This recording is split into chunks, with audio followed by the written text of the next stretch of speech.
제가 첫 직장에서부터 한 4년까지는 병원에서 근무를 했고, 그때 연봉은 세후 2,000에서 2,500. 이전 바로 직장은 세후 3,000. 성취감, 만족감, 배움 이런 것들이 저에게 조금 큰 의미여서 일을 계속 했던 것 같아요.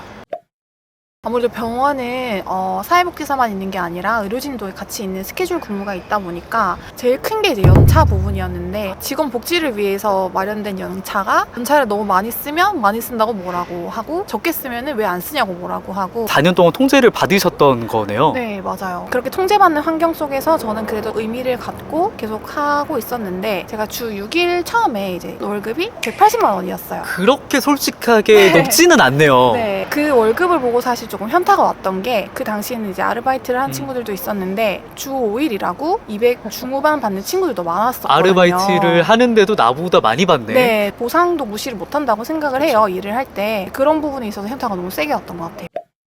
이직한 곳은 공공기관이라서 행정적인 업무가 많았고, 병원보다는 그런 통제나 간섭들은 좀 덜했던 것 같아요.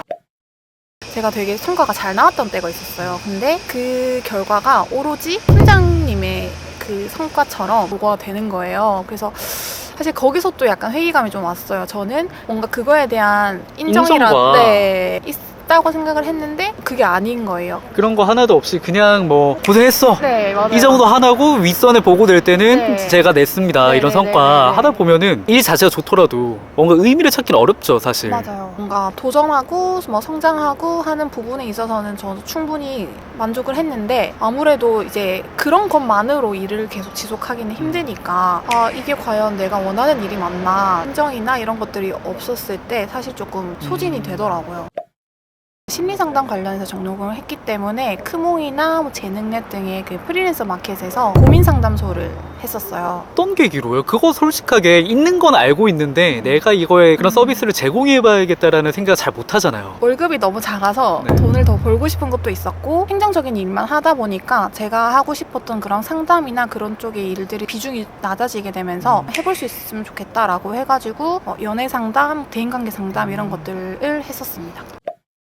우선은 그렇게 고민 상담소를 하면서 제가 이렇게 뭔가 누군가의 인생에 도움이 될 수 있다라는 그런 일을 퇴근 후에 하면서 자존감도 많이 올라갔고, 회사 밖에서도 내가 혼자 할 수 있는 게 있구나라는 그런 자신감이 좀 많이 생겼던 것 같아요. 뭔가 무엇보다도 회사 말고 밖에서도 나는 수익 창출이 가능하구나, 나는 돈을 벌 수 있구나, 이거를 깨달은 순간에 엄청 내 자존감이 올라가잖아요. 그게 10,000원을 벌든 뭐 50,000원을 벌든 내가 오로지 내 힘으로 뭔가를 할 수 있다라는 그 자체가 정말 뿌듯하기도 하고, 뭐든지 할 수 있겠다라는 자신감이 생기더라고요.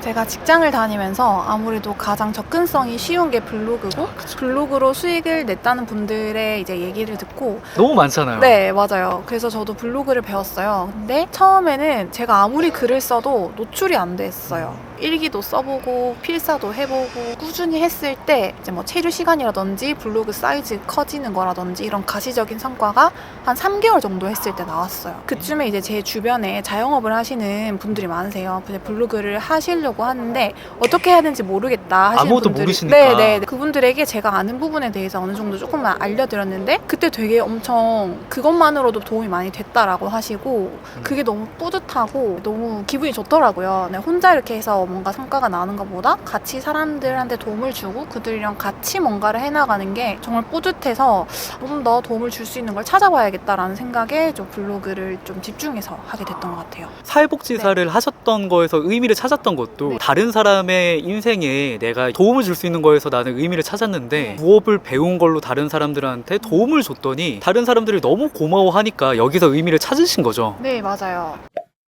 진짜 바빴어요. 그 당시 결혼 전에 엄마가 그만 좀 자라고 할 정도로 맨날 새벽까지 뭔가 컴퓨터로 작업을 하고 다음날 출근하고 했는데, 속해서 있는 것도 좋지만 내가 내 일을 찾아서 하는 거에 대한 즐거움이 정말 크더라고요. 저 같은 경우에도 퇴사하기 한 6개월 정도 전부터 유튜브 채널을 고민도 해보고 컨텐츠를 올려봤는데, 퇴근하면 힘들죠. 매일마다 2시간, 3시간씩 퇴근한 다음에 약속 안 가고 이렇게 하는 게 너무 힘들죠. 근데 오히려 에너지가 생기더라고요. 집에서 그냥 넷플릭스 보고 술 먹고 이럴 때보다 더 인생이 재밌어지고 활력이 생기고, 왜냐면 내가 좋아하는 일과 내가 의미 있는 일을 해내니까 추구하는 방향성에 의미를 찾을 수 있냐 없냐가 너무나도 네. 크더라고요.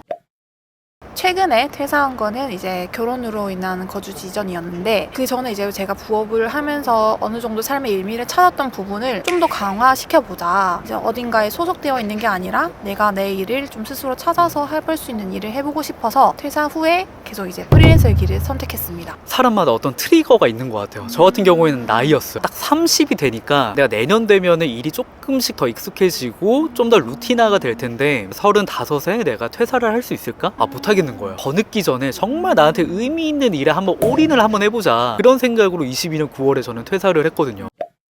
퇴사 직후 한 일주일 정도까지는 마냥 즐거웠어요. 제가 한 번도 일을 쉬어본 적이 없어서 8년 동안 계속 달리기만 해서 이제 좀 쉴 수 있겠다 이 생각에 조금 많이 즐거웠거든요. 근데 일주일 정도 딱 지나고 나니까 저희 왜 숨만 쉬어도 나가는 그런 비용들 있잖아요. 불안해요. 네. 그 비용들을 어떻게 감당하지? 어딘가에 소속되어 있지 않으면서 내가 꾸준히 뭔가 성장할 수 있는 일이 있을까?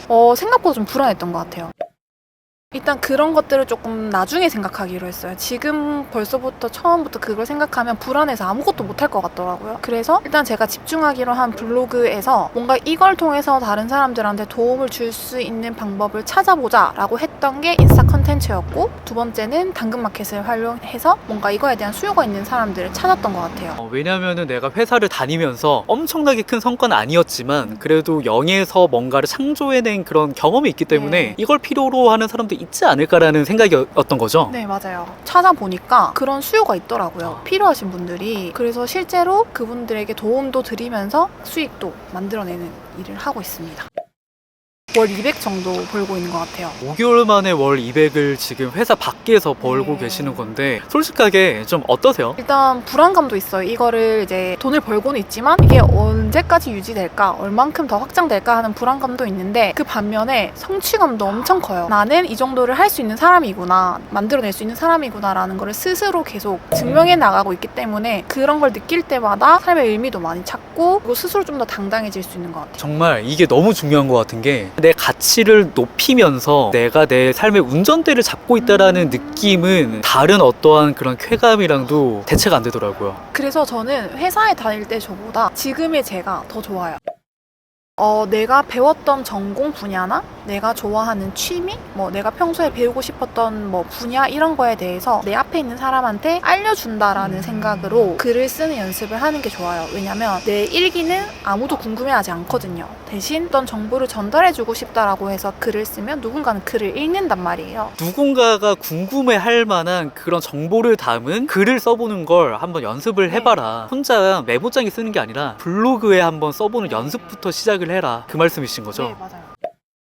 저는 모든 선택에는 후회라는 게 따라온다고 생각을 하는데, 사실 퇴사를 한다고 모두가 다 돈을 벌 수 있는 것도 아니고, 돈을 다 번다고 해서 뭔가 경제적 자유를 다 이루는 것도 아닌데, 그렇지만 내가 내 스스로 나의 가치를 올리고 도전을 하고 뭔가 성장을 할 수 있는 기회는 퇴사 후의 삶인 것 같아요. 퇴사 후에 혹시라도 후회를 할지라도 책임질 수 있을 정도의 어떤 마인드셋이 됐다면 그때는 퇴사를 해도 좋다고 생각합니다. 퇴사는 물음표가 아니라 느낌표가 들 때 좀 하셨으면 좋겠어요. 왜냐하면 확신을 갖고 나왔지만 엄청 막 불안감과 초조함이 엄청 크시잖아요. 네. 퇴사에 대해서 엄청나게 고민이 많았어요. 왜냐하면 정말 좋아하는 일을 하고 있었다 보니까 내가 후회하지 않을까 계속 망설였어요. 6개월, 1년 정도 계속 망설였던 것 같아요. 근데 어느 순간에 확신이 들더라고요. 여기서 있어도 나는 자아실현을 할 수 없다. 그거를 깨달았기 때문에 확신이 생겼고, 후회할지라도 일단 나가자. 안 나가서 35, 40살에 되돌아보면 더 큰 후회를 할 것 같은 거예요. 그래서 여러분들도 후회가 남지 않는 그런 확신이 드는 순간이 왔을 때 퇴사를 하셨으면 좋겠다.